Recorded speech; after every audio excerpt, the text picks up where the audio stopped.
Okay, welcome to another video. And today we're going to talk about the biggest obstacle to getting what you want and living your best life. And so we call it Beware the Cult of the Average.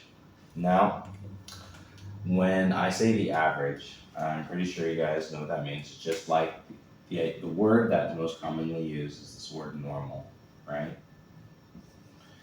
So it asks you right now to think about what does it actually mean to be normal, right? And what are we trying to do here? And then the opposite of normal, right? When we're moving against that, you might go and call that, actually, let's use a green marker. You might call that weird. And if you look up the origins on the etymology of weird, it actually means one who is living their destiny.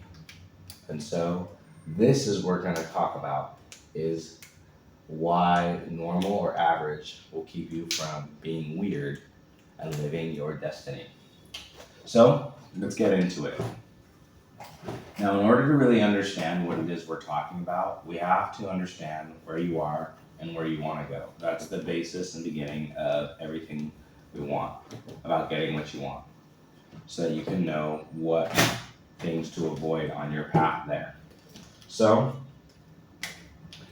as we start out, we're going to be most people are going to be living by seventh degree law. So seventh degree law, if you caught it in my other videos, right? I talk about how seventh degree law is essentially all the rules of the world compacted together and how you have to know and understand all these different facets of life in order to have a clear understanding of life through seventh degree law. And obviously, it's like juggling a million balls in the air all at once. So the probability of failure is inevitable, right? And so the biggest indicator of people who are going to be living here is just that's going to be most people, right? And so if you kind of look at it as a standard deviation curve, most people that are living by seventh degree law, it's right here. This is about 78 to 80% of people right here living by seventh degree law, which is basically the lowest form of law, right? And now here at the ends here, you might get 15% right here, 5% here. And basically what these represent are people on the path of individuation. So these might be people who have decided, hey, I'm gonna go be an individual or whatever. And then these over here are people, give them the word agents, right? Literally that term from the Matrix, who've basically given up their sense of self. And so they no longer have a sense of self. They're just completely, wholly committed to a larger kind of entity, higher being, right? So in order to really kind of move from here into here, you have to climb up the degrees of law, right? And because you are a third degree being, as a human being, we are all third degree, which means that we need unity of our spirit, mind, and our body, which is our being.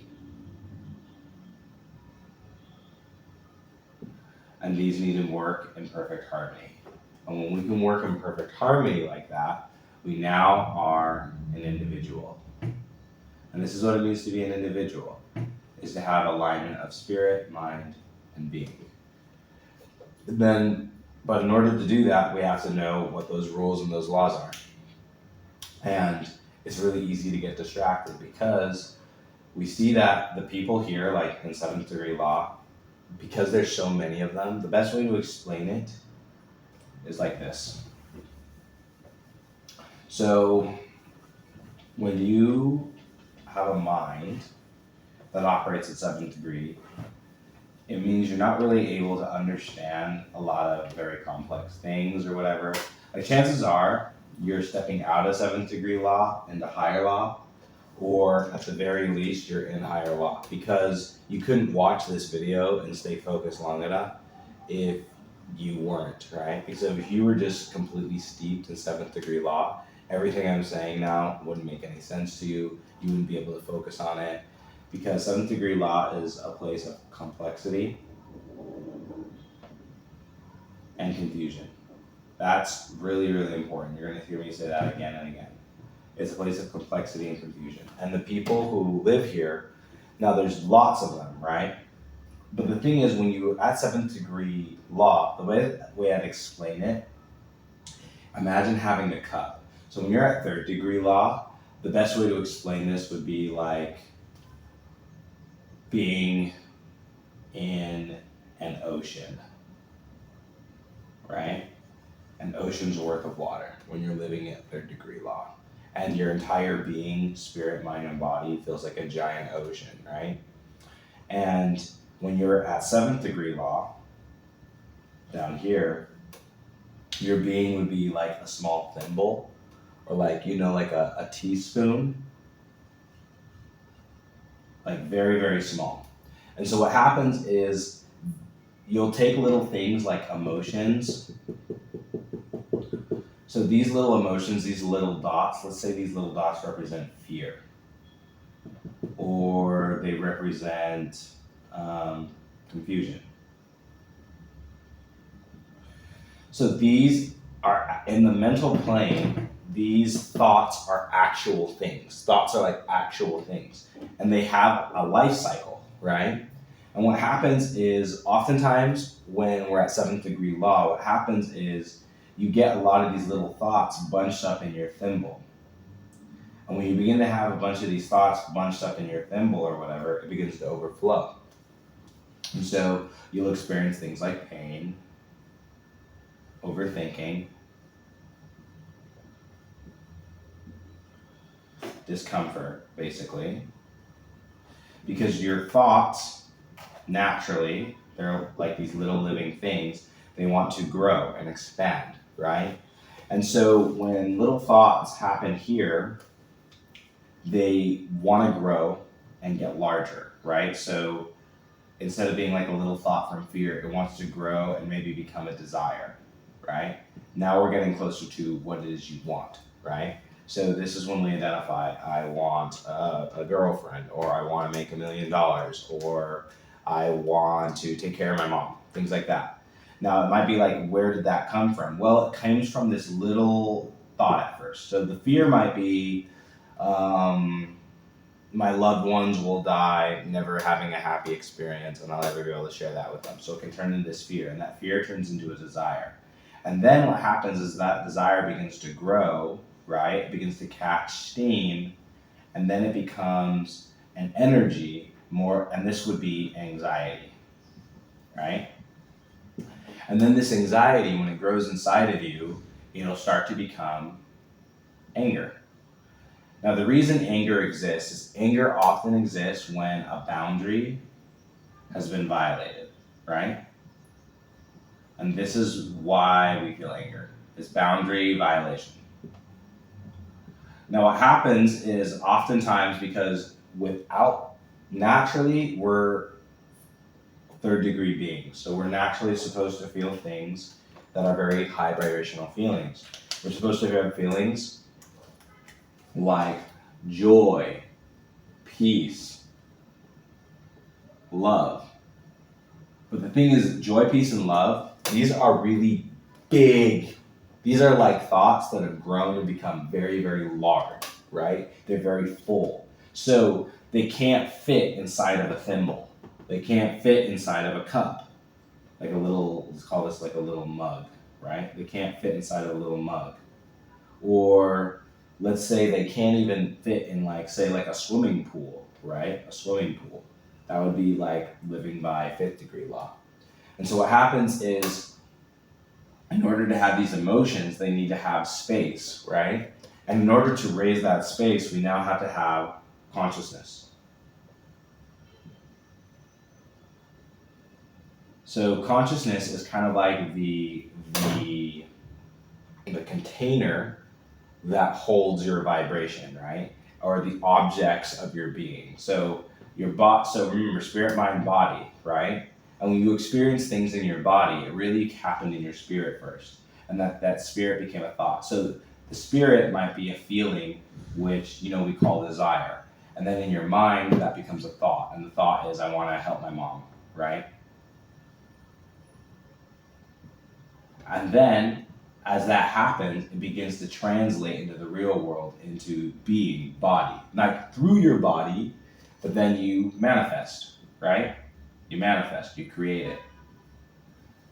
From this feeling of, and you can start from the small feeling, but when it's at its highest level, love, it comes through more powerfully, right? So obviously more powerful feelings like love, peace, joy come through. But things like fear and confusion are also really, really powerful.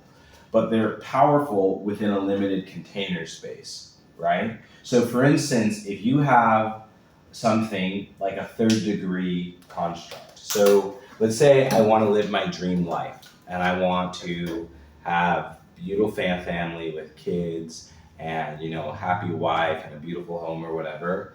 That construct, because it's based in joy, because it's based in peace, because it's based in love, because it's based in my desires, but not just not just my desire, but wanting of it. It's based in a vision of what I want for the future. It's based in a higher degree aspect of me.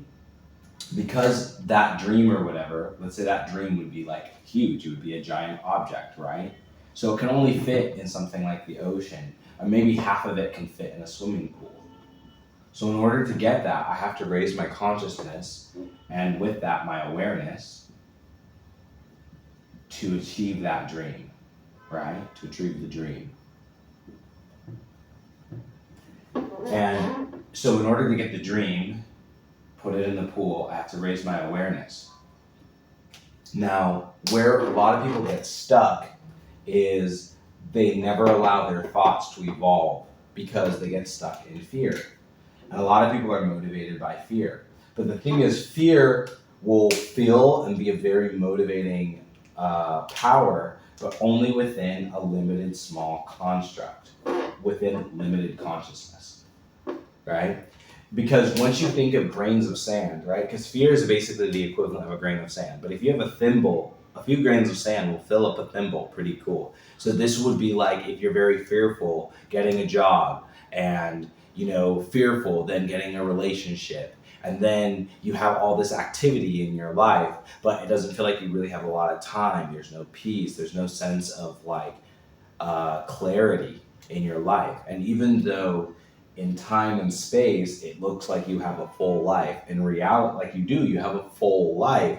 But the thing is, your life is very small and limited, and you feel this, right? You feel stressed, you feel the confusion, you feel the complexity, you feel the fear. And it might motivate you to create this thing, but because you are within this limited construct, you are not living to your fullest potential as an individual. And so you will feel stuck, you will feel trapped, right? You're gonna feel stuck. And then what happens is when you try to grow, when that object of fear begins to grow from desire to anxiety and anger, what happens is suddenly you start pushing against the boundaries. You start realizing all the things that are making you scared. You start realizing all the things that are making you angry. And the difficulty is when everybody thinks like that, it's very easy to think and gaslight yourself that what you're feeling and thinking is not correct and move back down the scale. So instead of going into anger and then choosing the next step, which is having some pride, and then eventually moving into courage,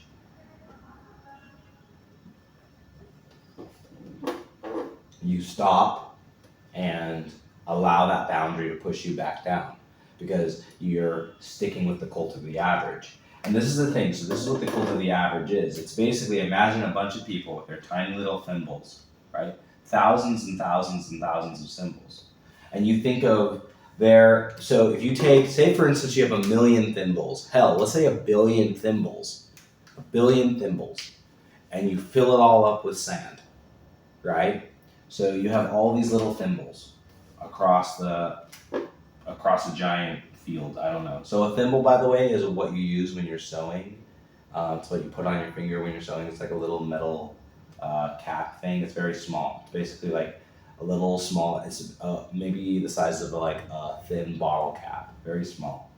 And you fill this all up with little fears and little sands and everybody's little thoughts and desires and all the little things they're thinking, right? And you just fill it all up with sand. I would ask you, would all those billions of thimbles have more or less sand than, say, like the Pacific Ocean? So the Pacific Ocean is one ocean, and there's billions and billions of thimbles, but which holds more sand? And not only that, which holds more sand, but which can hold the dream? That's the most important thing, is what can hold the dream. Can those thimbles ever hope to hold the dream? No, of course not. They're freaking thimbles. They're never meant to hold the dream, right? They're small. But the ocean can hold the dream, but it also holds a lot of sand. And what a lot of people will talk about, what this looks like in terms of like practical life, is like people will say, well, if you go for your dream, there'll be a lot of struggles, there'll be a lot of pain, people will hurt you, bad things will happen. That is absolutely 100% true. And actually, I would even go to say that in the ocean, there is more sand. There are more things to be scared of in living a happy life. There are more things to be afraid of than in living the dream. But even though there's so much sand in the ocean, there is way more water. The ocean is not defined by the sand like these thimbles are. These thimbles are defined by the sand because that's all they can hold. But the ocean is defined by all the water. You could call it the love, the peace, the joy. Like, unity consciousness is what defines the ocean. And that ocean can still hold all the pain, the confusion, the fears, the desires, the anger, the anxieties of the lesser forms, the lesser laws. But we see that in this ocean of living your dream and living in the higher planes of reality, that there are aspects of your being that are inaccessible at the lower levels, completely inaccessible. And so what we see is that the lower levels, the lower laws, so 7th degree law, 6th degree law, 5th degree law, 4th degree law even, can fit in the higher levels, 3rd, 2nd, and 1st degree. So lower laws can fit in the higher laws. And once again, I'm going to say it again, this is like the most important thing. The laws which you live by will dictate the reality you live in, right? Now let me go check, make sure the camera's still recording. But that's like the most important thing. So when you talk about the cult of the average, that's a bunch of people sitting on the side of the road with thimbles, thousands and millions of them. And they just have that. I'm going to share a little personal story. The other day I was talking to some people, and I shared with them something personal about me. And we were kind of having a bit of a powwow, and it was a good little talk or whatever. But then when we met up, we were talking again in this group chat, and it was very interesting how after kind of bringing up everything from the last time, they had time to think about it. And I felt like they weaponized a lot of things I told them in that conversation, which was a good kind of constructive conversation. And they were kind of using it because I had shared a video that they didn't agree with. And not to say that I was surprised, I was hurt because I wanted to believe that it could have been a better interaction than it was. But you see, and this is something I'm starting to see now, is that no matter what, even if people, for instance, if there's a positive environment and you bring that everywhere, I think it's very easy for people to think that it was them, or maybe, especially when you're clear, that it wasn't you. And that's a very easy thing to fall into, because as you're going across your path and you're going and you're helping people, or not even helping people, but as you're just growing and being better and you're creating positive circumstances, you'll start having positive circumstances. And it's very easy for you to think that, oh, it's because I'm finding and creating better people. But the reality is it could be that. It also could be that you're stepping into an environment creates the change, right? Because when you start stepping into higher consciousness, and you start upgrading, right? So let's say like a 7th degree, you're a thimble. At 6th degree, let's say you're like, you're like a dinner plate. And then at 5th degree, let's say you're like a swimming pool. And then, 5th degree, you're a swimming pool. At 4th degree, let's say, what's bigger than a swimming pool? A river. Yeah, let's say 4th degree, you're a river. And then I would say at 3rd degree, you're like an ocean. 2nd degree, you're like the sky.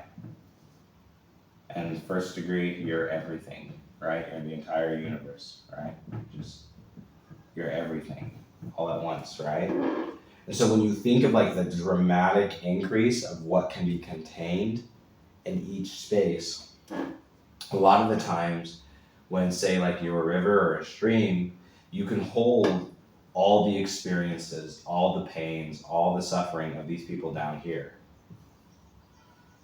And what happens is, without meaning to, it's very easy for you to start trying to transmute their emotions, right? Counsel them, help them, blah, blah, blah, blah, blah, right? Do all this work for people, right? But the problem is that you're living by a higher law. They are not.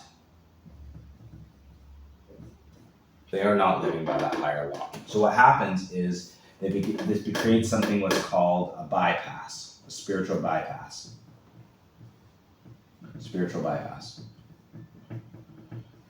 And when you start doing the spiritual bypass, because remember, we're all connected, right? So the idea is that, like, especially once you start getting at higher levels, you realize that people are you. Everything is you just pushed out. And so what happens is when you start going and you are choosing these people, what happens is you're not choosing people.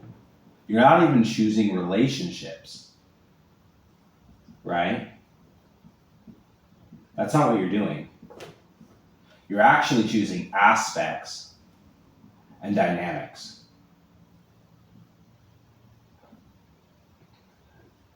Let me give you an example. Let's say there was this girl, really, really loved, really, really good person. I think of all the people I dated, she was like one of the best people I met. But we had a dynamic where there was a sense of accountability and a lack of awareness on her side of some of the things that were going on.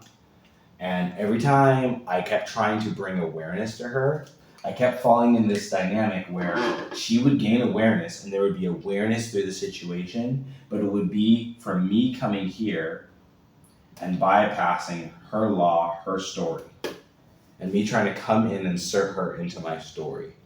And then because of that, it would be this sense of like, oh, there's peace, there's love, or whatever, until eventually I tried to move up and go into the ocean, until I tried to move out of the river into the ocean.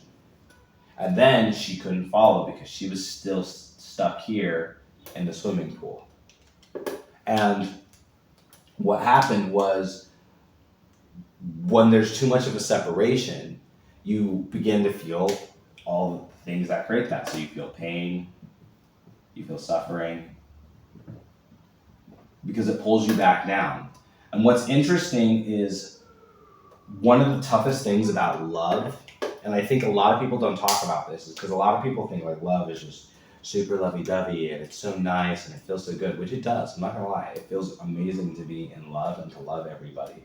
But nobody talks about the idea of like how frequent it is to bypass with love. But how, in order to maintain love and to get to peace,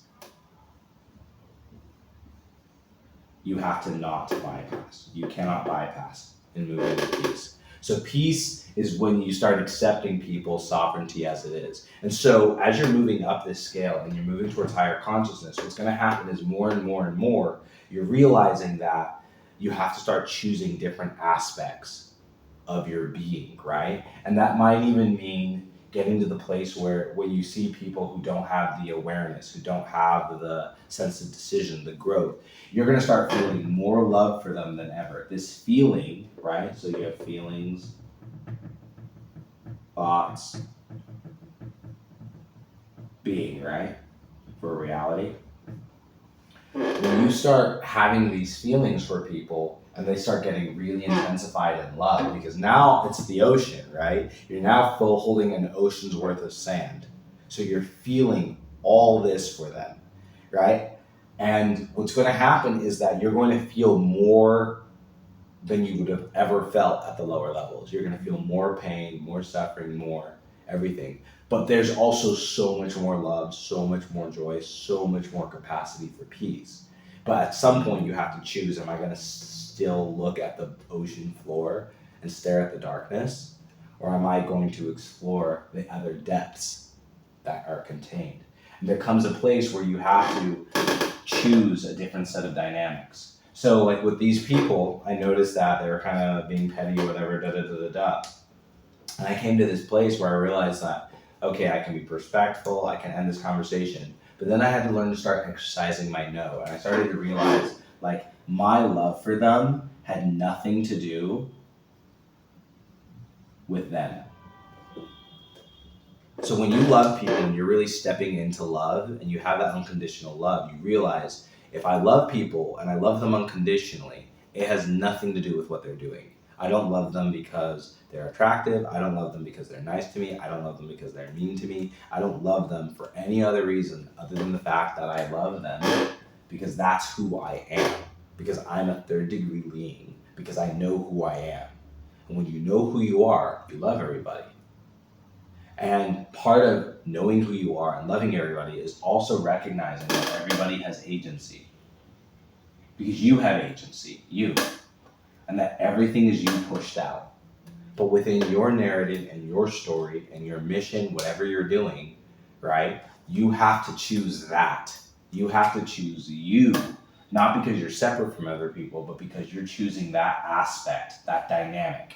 You're choosing the mission. You're choosing the story that resides with peace. You're choosing the story that resides with joy.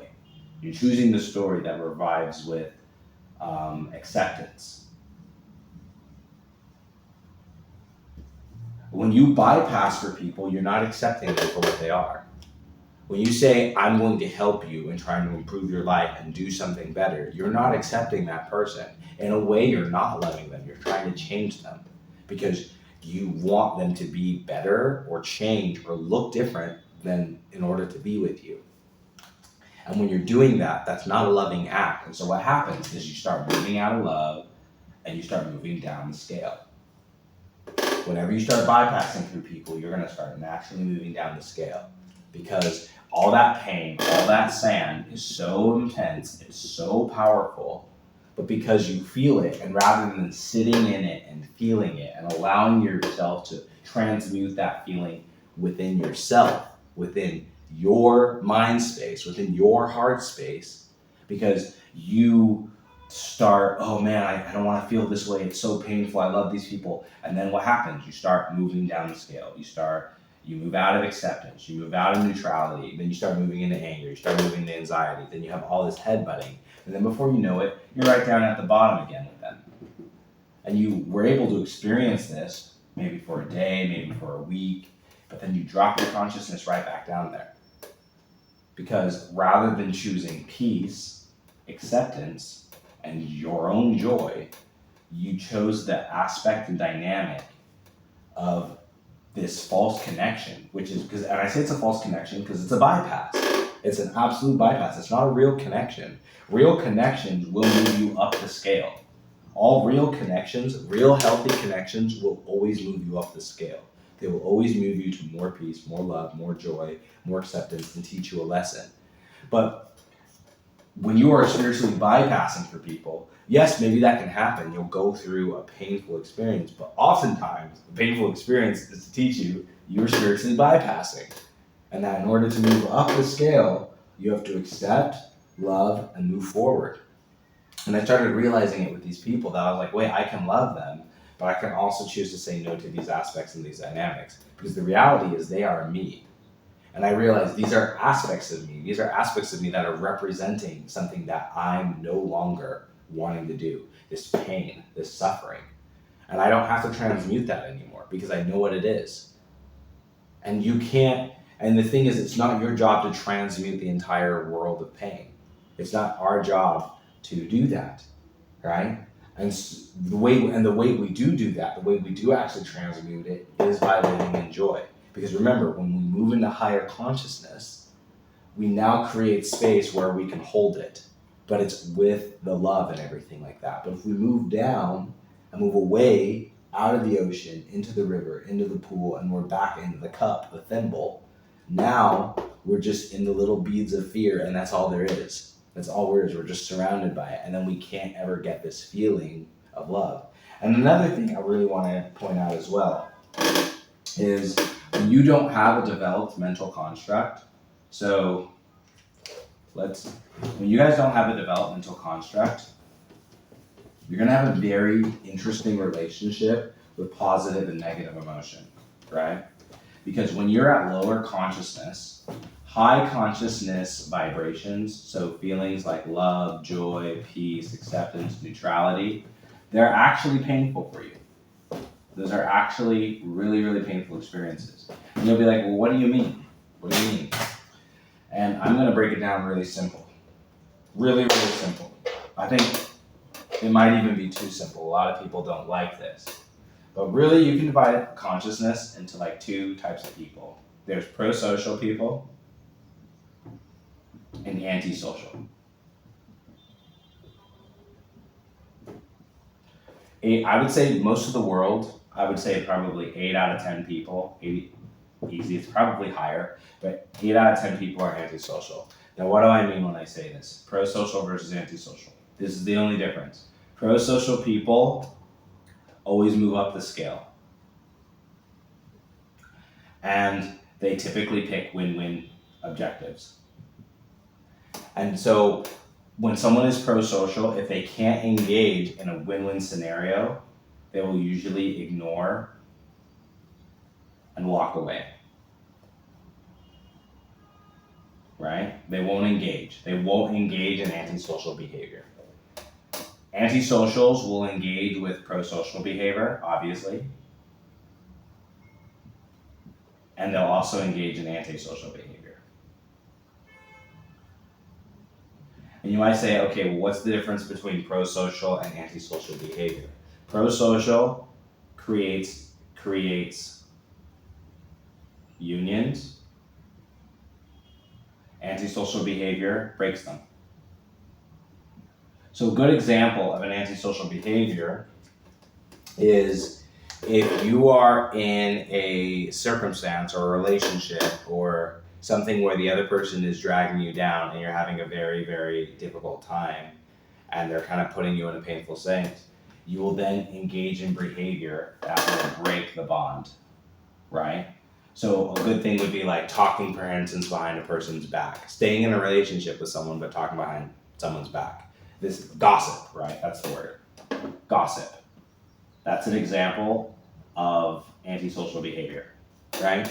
So when someone engages in this antisocial behavior of gossip, what they're doing is they are eroding the bond or the connection between the two elements, the persons, the people in that. That's you and them, right? Making sure that it's all clean. So gossip is one example. Let's say lying is another one, right? Because you're basically feeding this idea of separation. So usually antisocial behavior is used for control, right? While pro-social behavior always is done in good faith. That's the idea. And that's the fundamental difference between it, is that pro-social behavior is always done in good faith, right? Now, antisocials will make and do pro-social behavior. They will. They'll do things in good faith, but oftentimes it's so that they can gain an advantage through antisocial behavior, because through that they do gain an advantage over other people. The difficulty is that antisocial behavior has two types of effects. You cannot excel and move into the higher spheres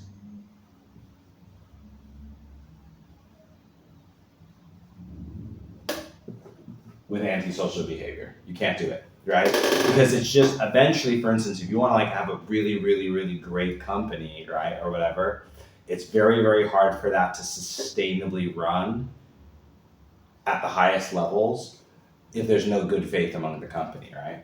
And that's why degradation always happens. And just as human beings in general, nothing ever survives indefinitely, right? But it's not that it can't. Things can survive indefinitely in as long as they're pro-social. If something is pro-social, it will sustain itself indefinitely, right? A good example of a pro-social environment is the relationship with trees, air, and humanity, right? Or just like all breathing things, right? This is an example in nature of pro-social, where trees and humanity exchange resources to live, right? Now you'd be like, well, that's naturally symbiotic. That's like, how do you mean that with human behavior, right? But using this as a framework, a good example would be like when you have a community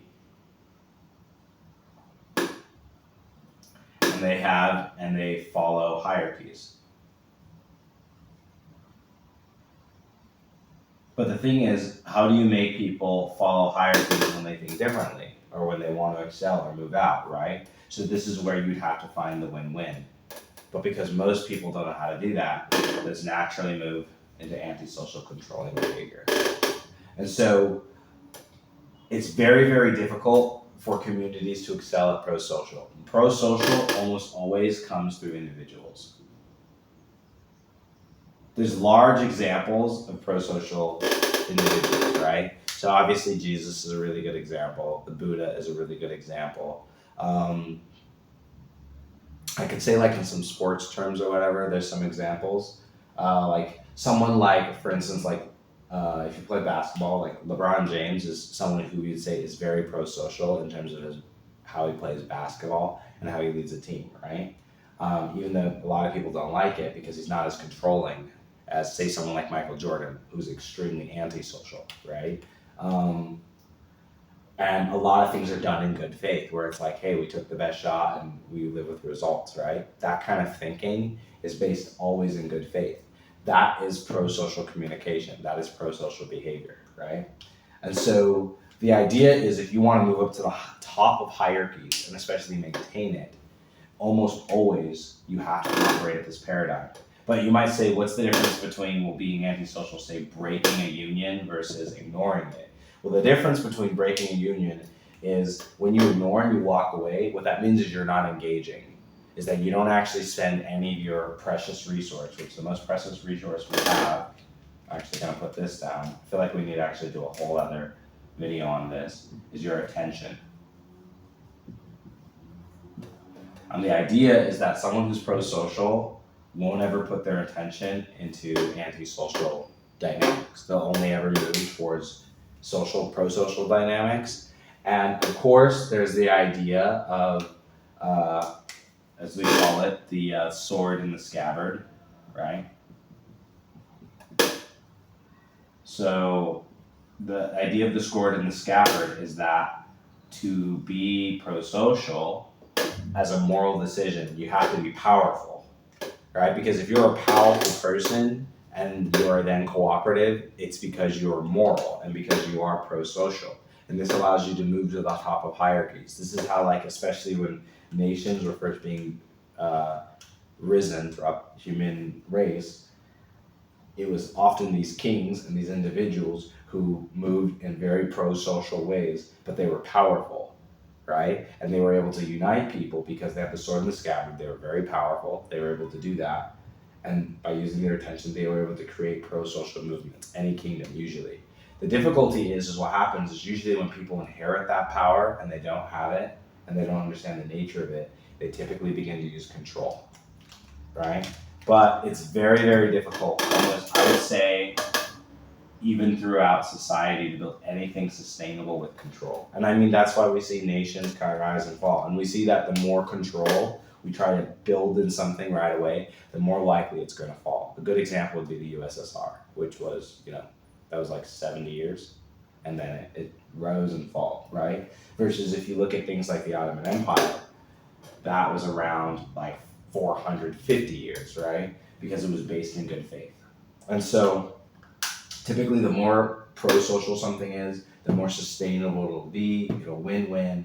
It'll allow for growth, right? And humanity has always been built upon nations that are built with majority pro-social behaviors than anti-social behaviors. The thing about what we're noticing now as capitalism and everyone's taking over is that it's getting more and more easy for antisocial individuals to get access of the sword and the scabbard, right?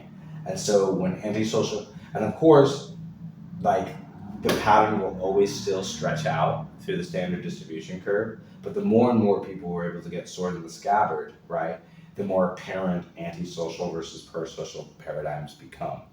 They were always there before, but antisocial paradigms were often not used in smaller groups and like in the early nations because the difficulties of growing humanity at the beginning with, sicknesses, with our families and our short lifespans, you didn't typically survive very long and you couldn't do much in terms of getting ahead using antisocial behavior. Because if you were antisocial, very quickly people would see this guy's antisocial and you'd freaking be booted out. But now with the advent of the internet, global networks, as well as like globalization and the access to power we have just through our phones, you're seeing antisocial behavior pop up a lot more, right? And I noticed it in this group of people that I was talking to, where I was like, oh, they're not even focused on being good people or being pro-social right now because they don't have to, right? Because they have the sword in the scabbard. They can talk crap, say wild things, be rude, and there's no consequences for them, right? And so all I can do is walk away for them, but they're able to move and navigate social situations with pro-social and antisocial behavior, and it's getting more difficult to detect because the sword in the scabbard, more and more people are getting the sword in the scabbard, at least in superficial ways. In the ways that really matter, it will never be sustainable, right? But in the more superficial ways, as we are expanding and becoming more powerful, there's more antisocial people running around. So how do you not move and fall into this? Simple as that. Don't engage in antisocial behavior, right? So we talked about the energetics of it, well, with your feelings and the degrees of law as we moved up. To move up and keep moving towards those higher degrees of law, you have to stay grounded in good faith and pro-social behavior, right? And so I'll do another video, I think next time, on basically like the 7 habits of highly ineffective people. It's basically the contrary of 7 habits of highly effective people. And they're basically the 7 ways to guarantee you will not advance and that you will be antisocial, right? And you'll see a lot of these behaviors emulated and taught and proliferated through the internet. A lot of people are just like, oh my God, this is the way to go. This is how to live. And that's why so many people are led astray. That's why so many people are moving towards the middle. Because antisocial collects in the middle. It keeps you, if you're antisocial, you won't fall to the bottom, right? While pro-social, because you're individuals, you will either move to the top of hierarchies or you will be found at the bottom. So if you find and go to a lot of homeless people, you'll see a lot of pro-social people that are homeless. Because typically when you're pro-social, you need to have the sword in the scabbard. And if you don't, you're going to shoot down to the bottom of the hierarchy. That's why people engage in antisocial behaviors, right? So there's a reason for it. There's not a sense. It's that sense of control gives that sense of safety. But you cannot get to the very top of any hierarchy without good faith. So you might think, well, even in politics, all these people, are they not able to do it? Yeah. They don't have good faith in you, their constituents, but they have good faith in the people they're working with, right? And it's our understanding that good faith is not about good, bad, or morality. It's that in order to move up to the top of any hierarchy, you need to have powerful friends. You guys need to look out for each other, and you need to be able to do things like keep your word, follow through on alliances, and of course there's going to be a lot of things like backstab and control, and that's why the top of a lot of these political hierarchies and everything are so inherently unstable. Right? But you're going to see all the people when they get up there, and as they were rising, it was because they were administering in pro-social behavior. Right? The pro-social behavior will do that. And if you exclusively live by this, as an individual, you will arrive wherever you need to. Right? But it does not mean the journey will be painless. Right? But it will be worthwhile. Anyway, that is today the cult of the average and how to avoid it. So remember, where love is, control cannot follow. And where control is, love cannot exist. Stay happy, stay healthy. If you need help learning or applying any of these principles in your own life, reach out to me in my link down below. I'm a coach to help people who are wanting to live more value-aligned lives, build businesses, and live and hold their dreams. So that's what I do. And if you have any questions, please post it in the comments below. I'd love to find video topics that are relevant and that help you guys, because this is what I do. This is what I love to do. Anyway, stay happy, stay healthy. Peace.